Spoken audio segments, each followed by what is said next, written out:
แล้วคิดถึงสารพัดภัยในการเวียนว่ายแต่เกิดของหมูสัตว์ทั้งหลายพวกเฮานี่แหละสัตว์ก็เลยบ่แม่นแนวอื่นเด้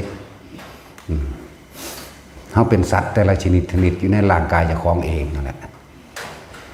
ผู้ใดสิปฏิเสธกินง่วเข้าไปจักโตกินควายเข้าไปจักโตกินเป็ดไปจักโตหมูหมากาไก่เนาะกินเข้าไปจักโตกินหวกไปจักโตกินกบเข้าไปจักโตแล้วคิดว่าเจ้าของดีกว่าเขาติมนุษย์เป็นสัตว์ประเสริฐบ่แม่นเด้ต้องฝึกตนเองซะก่อนจึงสิประเสริฐได้กินขัวแม่งกินนู่นไปจักโต กินกุ้งกินหอยกินปูกินปลาไปจักโตตัวแล้วจะเกิดจากกรรมอกุศลกรรมที่เจ้าของเฮ็ดไว้เบิดนั่นแหละร่างกายทุกคนอยู่ในโลกนี่ดูแล้วแต่มีเลือดเนื้อของสัตว์ต่างๆสารพัดชนิดอยู่ในตัวเองแม่นบ่ล่ะนั่นแหละคำว่าสารพัดภัยที่พวกเฮาเวียนว่ายมาเกิดมาพบมาพออยู่นี่คือภัยอันเกิดจากสัตว์ทันตรภัยเนี่ยคือสงครามผู้ใดทำกรรมอันใดไว้ณจุดใดสถานที่ใดสมรู้ร่วมคิดกรรมก็ไว้ในการกระทำไว้กับไผกลุ่มชนใดก็เวียนกับไปเกิดไปรับโทษรวมกันเด้เข้าใจบ่ล่ะผู้บ่ได้ร่วมก็บ่ได้ร่วมเด้ผู้ได้ร่วมเอานี่คือเฮาประเทศเฮาตอนนี้ผู้ไปมีเหตุการณ์สำคัญสมรู้ร่วมคิดซึ่งกันและกันก็เป็นลบกันคือเขตชายแดนทางพุ่นละทั้งอุบลทั้งสุรินทร์ศรีสะเกษกับประเทศนั้นกับคนเหล่านั้นคือเป็นศัตรูคู่อาฆาตกันมากว่าสมรู้ร่วมคิดกันมากในการบ่ถือกันเลื่อนว่าสัตว์ทันตรภัยอันเกิดจากสงคราม โลคันตรภัยอันเกิดจากโรคระบาดเชื้อโรคต่างๆเป็นยุคไปเด้เนาะเป็นช่วงไปเด้บัดนี้อุทกภัยกับวาตภัยนี่ร่วมกันเลยเด้สองภัยนี่แหละจังว่าสัตว์ทั้งหลายถ้าพวกเฮาบ่พ้นเฮาเคยเห็นอันใดอันหนึ่งไว้เฮาต้องไปตกสู่ณสถานที่นั้นๆประเทศนั้นๆเด้แล้วก็ต้องไปรวมรับกรรมร่วมกันอีกนั่นแหละกรรมทั้งหลายบ่ว่าดีบ่ว่าเลวธาตุดีคือความคิดดีรวมกันก็ไหลเข้ามาสู่ร่วมกันในนี่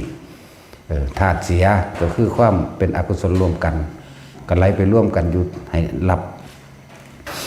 บอันโทษจากภัยอันตรายทั้งหลายเหล่านั้นบางพวกก็ถึงแก่ชีวิตบางพวกก็พิการบางพวกก็ชิบหายทรัพย์สินบ่พิการก็ดีจังซั่นเนี่ยคือต่างประเทศที่เฮาเห็นนั่นแหละพายุเข้าแต่ละอันเนาะเนี่ยวาตภัยและอุทกภัยธรณีภัยคือแผ่นดินถล่มเป็นจุดเป็นย่อมไปในโลกอันนี้นั่นแหละถ้าพวกเขาเคยเห็นได้ไว้กับรวมกันไว้แล้วก็เห็นไปน้ำก็ไปจุ่มอยู่น้ำกันไปร่วมกันอยู่ในประเทศนั้นๆอยู่ณสถานที่นั้นๆแม้นสองประเทศก็เป็นแผ่นดินต่อกันนั่นแหละอย่างนั้นอสุนีบาตภัยอันเกิดจากฟ้าผ่าเห็นบ่ล่ะอย่างนั้นแหละ โจรภัยเนี่ยพวกมักปล้นมักกี้มักขาต่างๆคือไปลักไปหาปล้นกี้ลักก็คือพวกโจรภัยอันนี้มีเป็นจุดเป็นย่อมมีทุกบ้านทุกเมืองอันเข้ามาโจรภัยบ่แม่นเป็นกองทัพแบบสงครามมาจากว่าล่ะบ่แม่นกองทัพแบบอุทกภัยคือน้ำท่วมและวาตภัยฝนกับน้ำเข้าพร้อมกันนี่คือเป็นกลุ่มใหญ่เห็นปะแต่ส่วนคำว่าโจรภัยนี่แล้วแต่กรรมส่วนบุคคลอันที่มีต่อกันเนาะเดี๋ยวพวกเฮาก็ภัยใหญ่ๆภัยอันเกิดจากอมนุษย์บัดนี้มันหยังแน่อมนุษย์อย่าไปเข้าใจแต่ว่าเป็นพวกลุกขะแสดงภูมิเทวดาหรือพูดผีปีศาจต่างๆบ่จะเข้าใจแต่ว่าสิ่งทั้งหลายเหล่านั้นเด้สัตว์เดรัจฉานอันที่มีผิด หรือมีกำลังมากภัยอันเกิดจากเสือเนี่ยภัยอันเกิดจากสร้างนั่นแหละอมนุษย์ภัยอย่างบัดนี้ภัยอันเกิดจากสิ่งเหล่านี้ ภัยอันเกิดจากอมนุษย์จากว่าบางคนก็ถือเสือกัดตายบางคนก็สร้างเหยียบตายบางคนก็งูกัดตายเห็นบ่ล่ะเป็นบ่ตายกับพิกลพิการเสียทุกคนละภาพไปเป็นคนพิการเสียชีวิตก็มีเสียทรัพย์สินก็มีเป็นสั้นแบบนั่นแหละที่เบาเรื่องไพ่ต่างๆมานี่คือให้พวกเข้านั่นน่ะเกิดความสลดสังเวชหวาดกลัวให้พวกเข้า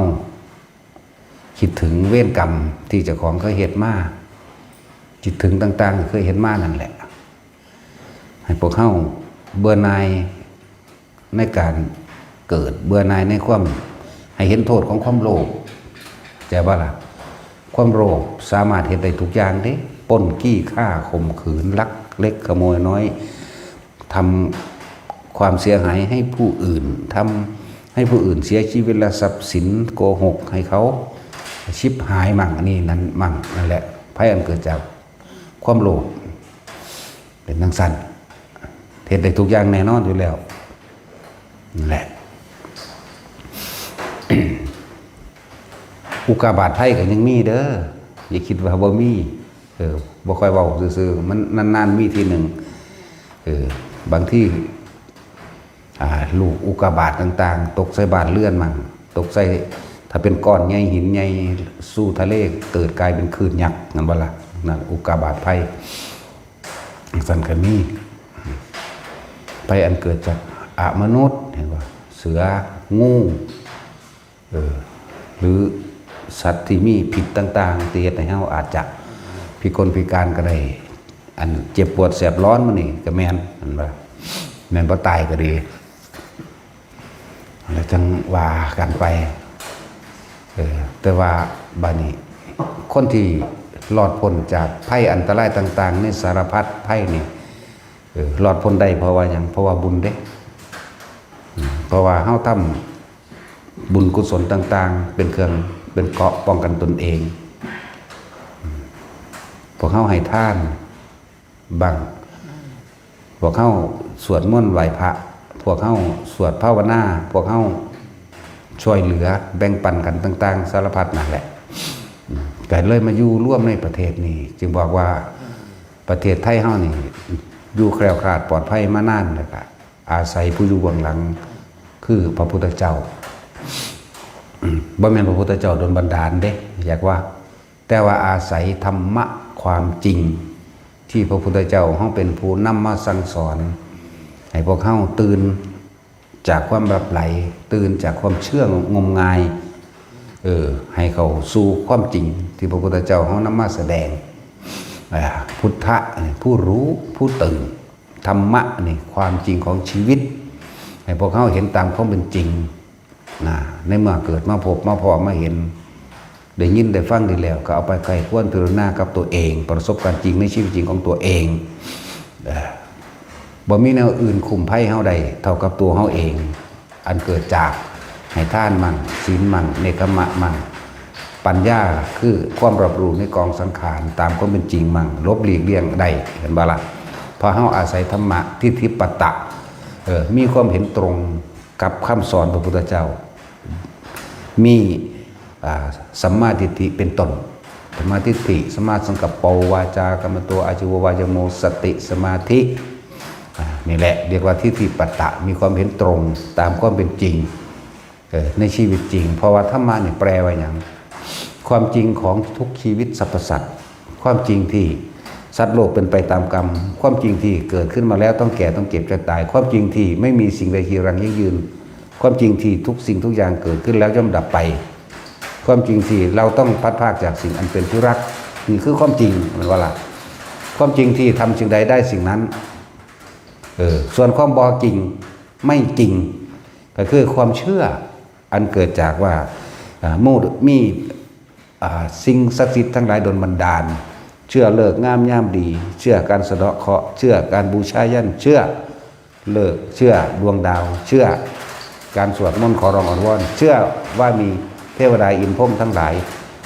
เสกสรรดลบันดาลให้พวกเขาประสบความสำเร็จการขอร้องจึงเกิดขึ้นการตั้งพิธีบวงสรวงบูชายันต่างๆเพื่อจะให้เจ้าของมีความสุขหรือความสมหวังจึงเกิดขึ้นนี่คือความเชื่อไม่ใช่ความจริงนะ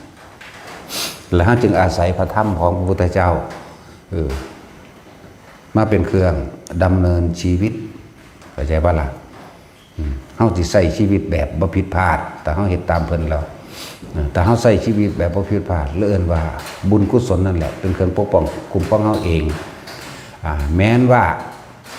สิมีเทพเทวดาอินทร์พรหมทั้งหลายตลอดยักษ์นาคกุฏคนท่านมาปกป้องคุ้มครองเฮาเพราะเกิดจากการกระทำของเราเองโดยไม่ต้องไปขอร้องอ้อนวอนเข้าใจป่ะล่ะแต่คนส่วนมากมีความเชื่อว่าการสวดสาธยายต่างๆหรือ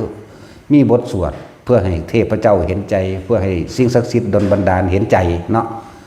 ในความทุกข์ยากลำบากจากของเพื่อให้เขาเสก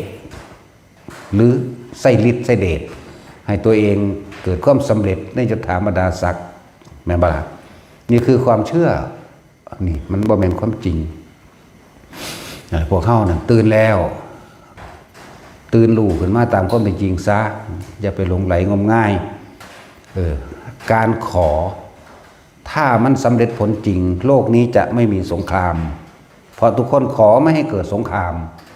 แม่นบ่ขอไม่ให้เก็บไข้ได้ป่วยโลกนี้ไม่มีสงครามไม่มีโรคและไม่มีผู้อดอยากไม่มีความแห้งแล้งไม่มีน้ำท่วมไม่มีอันตรายอันเกิดจากสัตว์ต่างๆไม่มีอุทกภัยไม่มีวัฏภัยไม่มีอสุนิบาตภัยไม่มีภัยอันจากโจรไม่มีภัยอันจากเกิดจากมนุษย์และอมนุษย์เพราะทุกคนมันขอเป็นอยู่แล้วจริงบ่นักสั้นแล้วนี่คือความเชื่อถ้ามันขอได้จริงบ่มีภัยอดอยากจากคนเด้ไม่มีคนพิการตาบอดหูหนวกเห็นบ่ล่ะไม่มีความยากจนเกิดขึ้นไม่มีใครป่วยจริงบ่ล่ะบาดถ้ามันขอได้จริงนั่นแล้วนี่แหละจังไว้พวกเฮาตื่นรู้ได้แล้วตื่นจากความหลับไหลรู้ตามความเป็นจริงคือธรรมที่พระศาสดาพวกเฮานำออกมาแสดงทุกคนที่ชีวิตผ่านมาเดี๋ยวนี้จนถึงวันนี้เคยขอเป็นเบิดเคยขอร้องเคยอ่อนวอนเฮ็ดให้เทวดาเห็นใจเฮ็ดให้พญานาคเห็นใจขุดเห็นใจเท่านั้นเท่านี้เห็นใจเห็นบ่ล่ะขอจากพระพุทธรูปก็ให้พระพุทธรูปเห็นใจขอจากพระสงฆ์เข้าใจว่าเพิ่นมีบารมีสูงจะให้เพิ่นดลบันดาลให้ให้หายจากความเจ็บไข้ได้ป่วยแม่นบ่ล่ะบัดนี้เพื่อให้เขาเห็นใจแล้วพึ่งพาบารมีหลวงพ่อนี่แล้วมันไก่แห้งเลยเฮ็ดจังไดจังสิมีชีวิตอยู่ดีขึ้นเฮ็ดจังไดสิผู้ขาดสิร่ำสิรวยเฮ็ดจังไดสิปลูกผักปลูกหญ้าได้พะนะนั่นนี่คือความหลงไหลความงมง่ายความมืดบอดนั่นแหละ ถึงทางสั้นอะไรจังว่าทุกคนปลุกตัวเองปลุกสติตัวเองแล้วก็เปรียบเทียบสัมมาสตินี่เปรียบเทียบกับคำสอนที่เพิ่นแสดงธรรมอยู่เดี๋ยวนี้เปรียบเทียบกับคำสอนที่อยู่ในพระไตรปิฎกก็ว่าเข้าใจว่าล่ะในพระไตรปิฎกบ่มีการสอนให้ขอร้องอ้อนวอนกันแล้วกันนาเห็นบ่ล่ะแต่คนแม้นสิบวชเขามาเป็นภิกษุทั้งหลายก็อาศัยผ้าเหลืองมาทำมาหากินมาหาอยู่หากินหลอกลวงซื่อๆเด้เพราะว่าหยังเขาบ่ได้ศึกษาพระวินัยเขาบ่ได้ศึกษาคำสอนพระพุทธเจ้าเด้มาตัวหลอกลวงหยังทำมาค้าขายแบบนั้นแบบนี้ต้องใส่สาริกา ณเมตตา ต้องใส่พญาอีหยังสู้ศกมันก็มีขอท่านคักๆมันเลยจะเป็นดลบันดาลผู้ใดรวยใดเนาะสั่นแล้วสู้ศกแน่มักปองมักแก้วหนังมักปองมักแก้วอย่างกุมารทองนะพวกโรคขาดสารอาหารนั่นเองมันจะเป็นดลบันดาลไปได้แต่มันก็บ่มีอยู่วิกฤตอยู่มันว่าสัตว์ไล่สาระงมง่ายไปทั้งนั้นเลยน่าขอให้เพิ่นเป้านั่นเป้านี่ให้มันเศร้าแหละหลายอย่างที่ค้นหากินกับความเชื่อเห็นบ่ล่ะภิกษุนักบวชนี่เฮาสิ ตำหนิโดยพระวินัยเด้พุทธเจ้าบ่เคยบัญญัติให้ซักไล่ให้คนซักนั่นซักนี่อย่าไม่ขีดตัวเขาเอาเงินว่าให้กำลังใจหลอกลวงคักๆล่ะแม่นบ่ล่ะให้กำลังใจบ่มีดอกในพุทธเจ้านะคิดดีเมื่อไหร่ทำดีเมื่อไหร่โน่นน่ะคือเลิกงามยามดีต่างหากแม่นบ่ซั่นดังสั้นแหละบ่ได้มีเด้บ่ถ้ามันมีจริงนะฟังไว้ในไผก็ดีพุทธเจ้าก็ซักไล่ให้คนแล้วล่ะพระโมคคัลลาภาษาหรือบุตรบ่ได้อยู่ล่ะเบิดทั้งอรหันต์ทั้งเบิดเนาะที่สิได้ซักไล่อยู่เบิดมือเบิดเว้นที่ได้เป่าอยู่เบิดมือเบิดเว้นผู้ใดก็สิแล่นเข้ามาพออยากร่ำอยากรวยอยากร่ำอยากรวยบ่อยากป่วยบ่อยากเจ็บบ่อยากปวดบ่อยากพัดภาคแม่นบ่ซั่นเฮ็ดได้จริงพระพุทธเจ้าพาเฮ็ดแล้วเด้นั่นแล้วเฮ็ดคดบ่อีหยังฮะเขาเอิ้นหยังเบี้ยแก้เฮ็ดสู้ศกนั่นว่าน่ะเพิ่นทั้งประสบกันเองตัวกับสู้ศกนั่นว่าล่ะจังซั่นตัวนั่นแหละเพิ่นก็หาแนวจังซั่นผูกแขนอุญุอะญะบอกเลิกแต่งงานคนจังซี่ผู้ใดสิแต่งงานก็แล่นไปบอกเลิกนั่นว่าซั่นเลิกงามยามดีสิแต่งงานเด้อจังซั่นแล้วนั่นแหละคือพวกกี่ตัวเบิดนั่นแหละเลือกฟังเอาในคนทั้งหลายก็เลยผู้ใดที่ฟังอยู่แล้วถ้ามีความหวังปรารถนาดีกับพ่อกับแม่ปู่ย่าตายายตลอดทั้งญาติสนิทมิตรเสียหายญาติสายโลหิตตัวเองแนะนำมาฟังจังซี่ให้จักว่าล่ะบ่แม่นแนะกันไปสะเดาะเคราะห์วัดนั้นวัดนี้มันสิไปสะเดาะได้หาแมงบนตัวต้นมันจักว่าล่ะไปเบิ่งเซียมซี่เซียมเซอร์ไปเสียงนั่นเสียงนี่โอ้ยอันเดียวปลุกกันให้ตื่นแน่ผู้ใดอันหูจักพี่น้องทั้งหลายแหล่ก็ดีแม่นบ่ล่ะจุดหมายเดียวเท่านั้นเด้พระพุทธเจ้าสินำความจริงออกมาแสดงนี่ให้เห็นโทษในการเกิดนี่เห็นบ่นี่ให้เห็นสาเหตุแห่งโทษทั้งหลายมาจากความโลภของเจ้าของเองตัณหาราคะพี่เด้ให้เห็นโทษของตัวนี้เพราะพวกเจ้าทำกรรมอันใดไว้จะต้องได้รับผลของกรรมนั้นสืบไปเด้นั่นแหละหมู่ภิกษุนักบวชเฮาสิตำหนิเป็นพิเศษส่วนคนทั่วไปธรรมดานั่นเขาบอกว่าเด้มันเป็นอาชีพนั่นบ่ซั่นคือเขาขายของขังกันเอาเขาตั้งเขาเอาพระเครื่องไปขายเป็นเงินเป็นทองบ่ต่างกันดอกกับขายปลาทูนั่นบ่ซั่นขายปลาทูขายผักนั่นบ่ซั่นบ่ได้ต่างกันเด้นั่นคือเรื่องทำมาหากินค้าขายพวกจิวเวลรี่ขายตุ่มหูขายกองแขนขายสร้อยขายแหวนกะคือกันล่ะกับเขาอ่อนพระเครื่องต่างๆไปขายนั่นเป็นเรื่องของเขาแต่ว่าถ้าหมู่เราภิกษุสงฆ์กระทำนี่บ่ตรงไปตามพุทธประสงค์อยากว่าล่ะผิดพระธรรมวินัยพุทธบัญญัติเข้าใจบ่ล่ะจังซั่นตัวพอเขาอยากเฮ็ดก็เฮ็ดไปติอยากสักลิงสักลายก็คือกันแหละก็เขาวาดรูปศิลปะแม่นบ่ซั่นนั่นคือเรื่องของโลกเด้เรื่องของคนเด้แต่ว่าเรื่องของหมู่ภิกษุนักบวชเขามาแล้วมาอาศัยกาสายะกาสาวพัดนี่ทำมาหากินนี่เป็นที่น่ารังเกียจที่สุดจักว่าล่ะนั่นแล้วพวกที่พุทธเจ้าบอกว่าเป็นโจรปล้นศาสนากับพวกจังสั่นเข้าใจบ่ล่ะแทนที่สินำหนทางอันประเสริฐหนทางอันบริสุทธิ์มาบอกให้เขาปฏิบัติเพื่อให้นำตัวเองพ้นออกไปเลยจากความเวียนว่ายตายเกิดมันบ่ได้ทุกข์เลยเด้อันนี้มันเพิ่มทุกข์ให้เขาก็เก่าเด้ตัวเขาเห็นบ่ล่ะจังสั่นล่ะอาบน้ำม่นสะเดาะเคราะห์เห็นบ่นั่งพนมมือสวดอีหยังลุงตุงตังใส่เข้าไปเทน้ำใส่เข้าบึมเสียเงินได้บาดมันเรียกว่ากลืนกินทั้งจิตวิญญาณเลยนั่นน่ะอยากว่าส่วนพุทธเจ้าเฮาเป็นผู้นำจิตวิญญาณที่เปิดจิตวิญญาณให้รู้ความจริงเด้แหละ ผู้ใดมีญาติพี่น้องก็แนะนำมาฟังแบบนี้แบบนี้ละมันจังสิพ้นออกจากความเวียนว่ายตายเกิดเดี๋ยวสิแสดงอยู่เดี๋ยวนี้ละที่เขาเจ้าบ่ได้ไปสนใจในเดรัจฉานวิชาจากบ่ล่ะไสยศาสตร์มนต์ดำบ่มีอ่านเบิ่งในพุทธวจนะหรือในสำนักต่างๆที่เพิ่นสอนธรรมปฏิบัตินี่จากว่าล่ะหลายวัดอยู่ดอกหลายก็อยู่ประมาณ10นี่แหละไปอันหมื่นนั่นมีแต่เหลวไหลไร้สาระทั้งนั้นแหละตัวเขาเสร็จแล้วเลิกงามยามดีแต่งงานก็หาให้เขา เห็นป่ะผิดเบิดน้องสันจึงว่าพุทธะเนี่ยแปลว่าตื่นแปลว่ารู้นะปลุกตัวของขึ้นมาให้รู้เห็นตามความเป็นจริงกันว่าให้แต่ละคนนะแสวงหาทางให้ตัวเองพ้นออกจากการเกิดเลยคนเดียวจุดหมายพุทธเจ้ามีจุดหมายเดียวเด้พระนิพพานเท่านั้นเด้บ่ได้สอนว่าให้พวกเข้าไปสวรรค์สนันสนีเด้ให้พวกเข้าไปเป็นพรหมโลกให้พวกเข้าไปเป็นเทวดาเด้อไปเป็นมหาพรหมเด้อบ่ได้ว่าจังซี่เด้ความดีทั้งหลายแล้วนั่นมันบ่ถึงมันก็ตกข้างของมันเองนั่นว่าล่ะมันสั้นมีจุดหมายเดียวนั่นแหละถึงเฮาบ่ถึงความดีในการรักษาศีล5ได้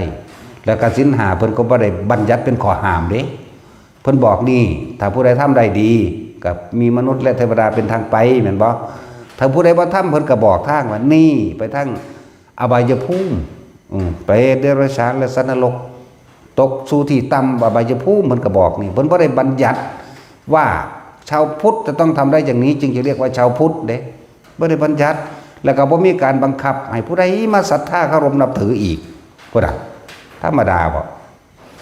ศรัทธาหรือบ่ศรัทธาก็เรื่องของเจ้าคอยเว้าไปตามนี้จักว่าล่ะเพิ่นก็แสดงความจริงนึงมั้ยส่วนเจ้าสิเห็นจริงบ่เห็นจริงเป็นเรื่องของเจ้าเด้แม่นว่าล่ะอันนั้นตัวบ่ได้มาเพื่อสิล้มล้างลัทธิศาสนาใดอีกหรือความเสื่อเก่าๆหรือบ่เก่าแต่พวกเจ้าฟังแล้วถ้าเห็นตามความจริงก็เฮ็ดตามบ่เฮ็ดตามก็เป็นเรื่องของเจ้าเนาะสั่นตัวนั่นแหละเพิ่นบ่ได้ง้อไผเด้ล่ะบ่สั่นสิว่าบ่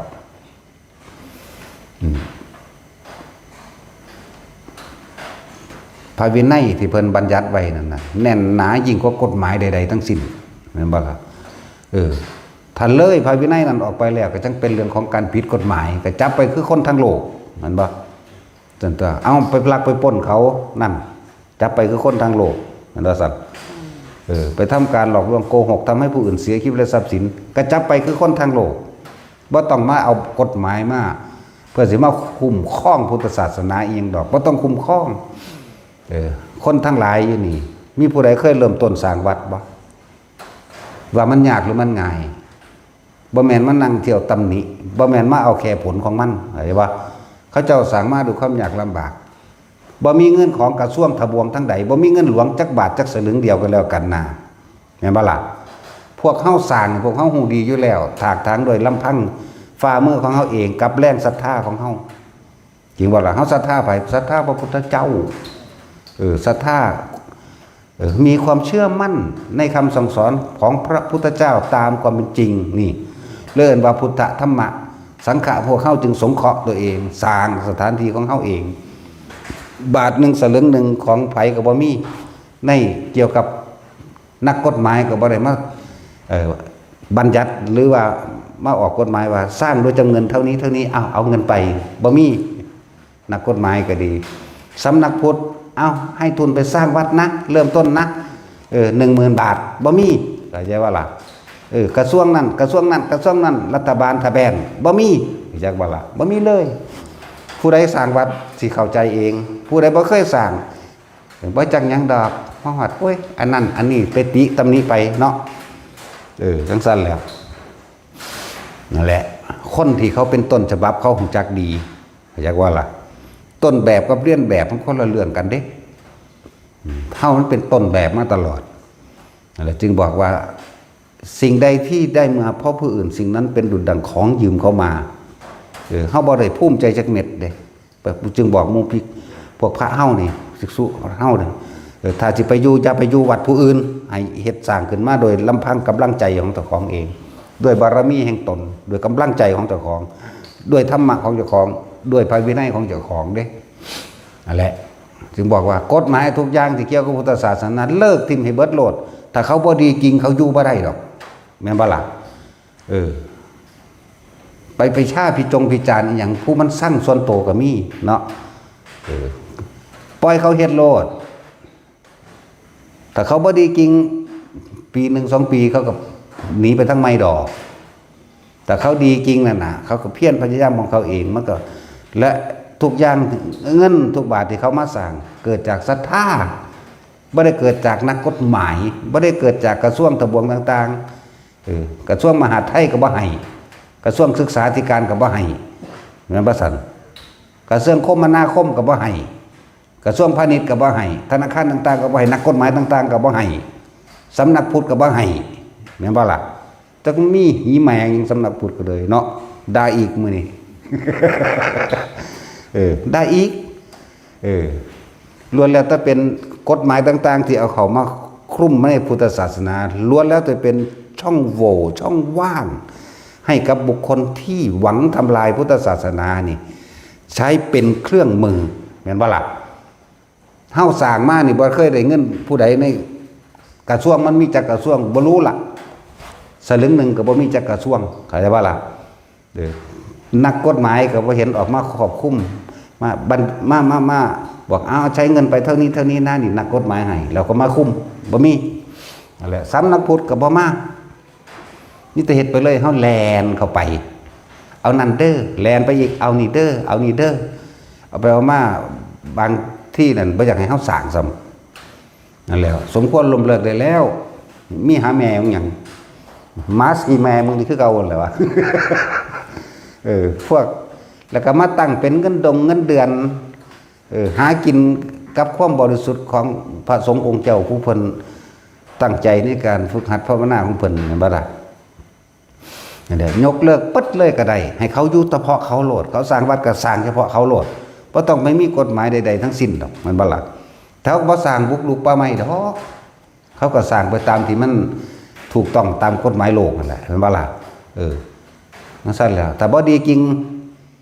มันบ่มีภูมิภาคศรัทธามันสร้างไปบ่ได้แต่เขาดีจริงผีกำลังบารมีของเขาเองที่เขาสร้างมาแม่นบ่บารมีแปลว่ากำลังใจอันเกิดจากความเป็นจริงคือธรรมที่เขาฝึกหัดปฏิบัติตนเองมาดีแล้วฝึกตนดีแล้วจึงฝึกผู้อื่นได้ด้วยดอกคือเฮาบ่ได้เคยไปหาเลี่ยไล่ไผจักสลึงนึงเด้นี่มันว่าเฮ็ดเอาเองปอกๆอยู่นี่แหละกับหมู่ยายล่มยายจอยอีวึงในสุดแรกๆมันนี่เห็นบ่ล่ะเฮาเฮ็ดเอาเองมันซั่นแล้วสำนักพุทธแลนมาให้จักหมื่นอยู่บ่มีแต่เป็นเครื่องมือใส่ให้เขามาทำลายเฮาซ้ำแล้วจึงบอกว่ากฎหมายยกเลิกออกเลยบ่ต้องมายุ่งเป็นช่องว่างให้คนต่างศาสนาพร้อมเป็นช่องว่างให้คนบ่มีศรัทธาพร้อมบ่ว่าต่างเข้าใจบ่ล่ะเป็นช่องว่างให้เกิดความทำมาหากินของผู้อื่นซ้ำแต่สำนักพุทธก็มียศนั่นนี่พระปฏิบัติจริงๆเขาบ่สนใจกับยศถาบรรดาศักดิ์ดอกเข้าใจบ่มีพุทธเจ้าเขาบ่ได้แต่งให้เป็นพระธรรมเป็นพระราชเป็นพระคู่บ่มีนั่นแล้วถ้าเขาบ่ดีจริงอยู่ไม่ได้ก็แล้วกันเนาะเขาก็บ่ไปบุกรุกดอกอันพวกมาจัดตัวเองว่าเป็นเจ้าของป่าไม้ก็เลยเห็นบ่ล่ะขึ้นอยู่กับพลังแรงศรัทธามีความเชื่อมั่นในภิกษุองค์นั้นในธรรมอันนั้นในศีลและธรรมในสิ่งที่เพิ่นพาดำเนินไปบ่ได้เกี่ยวกันบ่ได้ไปขอเงินไผเนาะนี่ต่างๆเกิดจากศรัทธาที่เขาเจ้าเห็นตามความเป็นจริงว่าเพิ่นสอนดีเพิ่นพาปฏิบัติได้จริงเพิ่นปฏิบัติถูกเขาก็มาเองผู้ว่าบ่ถูกเขาก็บ่มาเองเด้ล่ะ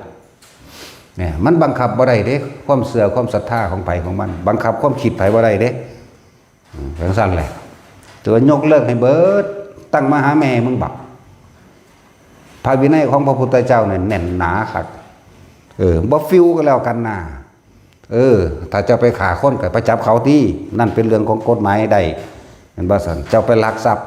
ก็เป็นนั้นมันเป็นภารกิจบ่แห้งขาดจากความเป็นวิสุทธิ์เห็นบ่ล่ะแต่เขาบ่ได้ไปปล้นไปกี้ไปฆ่าไปแม่หลอกลวงนั่นนี่แม่นั่นแหละบ่จำเป็นต้องมาคุ้มครองดอกเขาคุ้มครองตัวเองได้ตนแลเป็นที่พึ่งของตนเนาะนี่คือเฮาสร้างมานี่ตนแลเป็นที่พึ่งของตนเด่นมันมีจักกระทรวงทบวงนี่บ่เห็นสลึงหนึ่งบ่มีบัดนี้สำนักพุทธสลึงหนึ่งบ่มีพวกเฮาจะเป็นบ้าน้ำมันหลายเนาะแต่บ่นี่เก่งเขาอยู่บ่ได้หรอกในสมัยเก่าก่อนก็บ่มีเด้แต่ละหมู่บ้านนะพ วกเขาเนี่ยแล่น้ำกฎหมายเขานี่สัตว์กฎแห่งกรรมหรือเปล่านี่เนาะ แลนคือมีความหวังคือเขาจะมาซอยบ่แมนมาหาเอาเงินเขาทำอยากว่าล่ะใส่ซ่องให้ได้มันจังมาสำนักพุทธก็เลยทีละ1,000 2,000เด้เนาะเป็นความจริงนะแต่ว่าจริงเอาแม่กูตายแต่มันจริงมึงตายอะวะมึงกล้าบ่เนาะ โอ้ยได้หลายก็พระอีก แต่สร้างยังลูกเขาอีหานั่นลูกเขาอีสัดดานปึกนั่นยังสั่นตัวมามีตำแหน่งว่าเป็นผอ.สำนักพุทธว่าเป็นรองว่าเป็นนั่นเป็นนี่อาศัยคำว่าสำนักงานพุทธก็อาศัยในศาสนาหากินมาข่มเหงเขาซ้ำนั่นบ่ล่ะว่าตะคนไปฟ้องโลกวัชชะโลดชะพ่อชะแม่มึงบ่จากคำว่าโลกวัชชะบ่เนาะมันเลยพระธรรมวินัยไปแล้วไปตกสู่คดีทั้งโลกจังโลกวัชชะจังตำหนิติเตือนได้แต่ว่าสิมาปรับปราชิกปรับอาบัติปรับบ่ได้มึงรู้จักซ้ำใดเดี๋ยวนี้สแตกเหล่าเมายาอยู่มึงสิมันยังมาปรับกูเนาะแม่นเบิดพระนี่อยู่นี่พวกสูบ่ได้สุยดอกรู้จักสุยบ่เนาะ พวกสูบ่มีความดีสุยเขาดอกสัญญาสินแปลนะคำว่าสุยน่ะไม่ได้เสียดเสี้ยวอะไรกับสามเณรดอกเข้าใจบ่ล่ะสามเณรน้อยบวชเข้ามายังรักษาพุทธสถานอันเป็นสถารววัตถุในศาสนสถานใดเห็นบ่ซั่นแล้วก็สืบศาสนาโดยว่าศาสนาบุคคลเป็นกายสักขีนี่ฉันเป็นประจักษ์พยานว่าฉันคือสงฆ์เข้าใจว่านี่แหละกายสักขีทั้งสั้นตัวด้วยศรัทธาเต็มหัวใจนั่นแหละศรัทธานุสาลีก็เลยทิฏฐิปตะมีความเห็นตรงนี่4อย่างมันมีในตัวหมู่ภิกษุเบิดนั่นแหละสำหรับเพิ่นผู้เป็นมุ่งตรงหวังทั้งเดียวคือพระนิพพานเท่านั้นนอกนั้นโอ้ยกูศูนย์โลดแต่จะเว้าเรื่องนี้ นั่นแหละพวกอันบวชเข้ามาแล้วหาเฮ็ดอันนั้นอันนี้ขายหนึ่งโอ้ยถ้ามันดีจริงพระพุทธเจ้าพาเฮ็ดแล้วเด้อฟังพากันฟังบอกญาติพี่น้องเจ้าของในไผก็ดีอย่าไปงมง่ายว่าสิ่งทั้งหลายเหล่านั้นสิมาดลบันดาลหลายพวกพระบอกหวยบ่แม่นพระดอกไม่จักว่าล่ะหมู่ภิกษุทั้งหลายที่บอกหวยบอกเบอร์คือกันถ้ามันแน่มันต้องบอกได้12งวด24งวดเนาะปีหนึ่งมันมี12เดือนละ2เทื่อบอก24งวดเลยบอกตรงเบิดเลยอยู่นี่จะมาตำตาเฮ็ดมือเฮ็ดปากบุยใบบุยแบงหาแม่มึงบอกเนาะเป็นว่าสัตว์เฮ็ดแม่มึงหยังสัตว์มึงตาทิพย์จริงมึงรู้แกงจริงเขียนเลย24งวดตรงเป๊ะนี่ของประเทศไทยออกอย่างนี้ประเทศลาวออกอย่างนี้เขมรออกอย่างนี้เป็นว่าสัตว์จีนออกอย่างนี้เวียดนามออกอย่างนี้ไหลไปหอดอเมริกงอเมริโกอเมริกาไหลไปหอดรัสเซียซาอุดิอาระเบียดูไบเขียนให้บึดเลยเนาะฟังในปัญญางพวกกันเขาวัดเขาว่าเข้าไปเป็นเปรตเป็นผีนี่เนาะกับผีกับเปรตได้อันเขียนให้พวกเจ้าอยู่นั่นจักบ่ล่ะผีได้นั่นน่ะผีหลอก จักว่าผีหลอกขอแขก ให้สั่นตัวไปบอกญาติพี่น้องพวกเจ้าแน่พวกใดฟังนี่ก็ดีจะไปเสือเขาหลายเลิกงามยามดีเอาเลิกการแต่งงาน9:09มันคือเลิกกันจ้ะเนาะมันคือว่าอยู่เลยเป็นกฎตายโตมันสั่นตัวเลิกงามยามดีไปค้าไปขายออกรถไปจงไปเจิมจังซี่มันคือหมุนอุ้ยปุ้ยอยู่สั่นน่ะเวลามันซ่อนกันก็ดี มันสั่นตัวไปบอกเขาแน่ถ้ามีความรักความปรารถนาและความหวังดีความรักคือปรารถนาให้บุคคลผู้นั้นพ้นทุกข์โดยเพราะหวังการครอบครองเด็กจังสิเรียกว่าความรักเข้าใจว่าล่ะบ่แม่นความหวังผลประโยชน์และฟังไว้รอดพวกนั้นก็เลยผู้ใดเคยสร้างวัดสิเข้าใจว่าเฮาบ่เคยได้ทุนมาจากหม่องใดสักแดงเดียวบ่มีจากบ่ล่ะพวกเฮาสร้างด้วยกำลังศรัทธาของพวกเราเองถ้าเขาบ่ฝึกหัดปฏิบัติดีจริงของเขาอยู่บ่ได้บาดนี้ผู้ดีจริงเฮาเปรียบเทียบคือจังหลวงปู่มั่นเนาะเพิ่นบ่ได้ว่าสิสร้างวัดเด้บางได้เพิ่นไปพักภาวนาเป็นวัดโลดพุ่นหนีไปอยู่ทำ สาริกาอย่างทั้งนั้นปุ่นก็เป็นวัดโลดไปอยู่หม่องใดเป็นวัดบางหันนั่นเห็นบ่นะสถานที่นั้นเป็นสถานที่อันเป็นทิพย์เป็นมงคลเพราะว่ากำลังของเพิ่นเป็นกำลังแห่งความบริสุทธิ์เข้าใจว่าล่ะนี่แม่นเพิ่นบ่ทันเป็นอรหันต์ก็สร้างแต่ว่าเนี่ยเพิ่นกำลังก็จะนี่โสดาปัตติมรรคสกิทาคามิมรรคอนาคามิมรรคอรหันตมรรคนี่เพิ่นมุ่งจุดหมายเดียวเด้นั่นคือความบริสุทธิ์ของเพิ่นนั่นว่าจังซั่นแล้วไปผ่านหม่องใดไปพ่อว่าหม่องใดเป็นวัดแน่เพิ่นบ่ได้ไปสร้างซ้ำนะมันเป็นขึ้นมานั่นแหละมันเลยล่ามเลยบานก็ต้องพูดซะมั่งเนาะแม่นบ่คนที่บ่เคยสร้างวัดมันบ่เข้าใจดอกคิดว่าผู้อื่นสร้างให้มันบ่แม่นเด้เฮาสร้างโดยตัวเฮาเองเด้เป็นแม่นว่าเอางบประมาณมาจากหันจากนี่สิมาตำหนิโอ้ยอย่าใส่บาตรให้มันแดกกูบ่กินก็ได้ซ้ำเข้าคนนี่เนาะเว้าความจริงเด้นี่กินข้าวผีก็ได้ กินข้าวเทวดาก็ได้นั่นแหละถ้าเขาบ่แน่จริงอันอยู่บ่ได้ดอกนะพวกบ่เคยสร้างสิบ่จักหยังอีหลีเด้จึงบอกว่าบ้านใดก็ช่างเด้อพวกเจ้าปู่ย่าตายายหรือพ่อแม่พวกเจ้าสร้างขึ้นมาแล้วก็พากันรักษาแล้วก็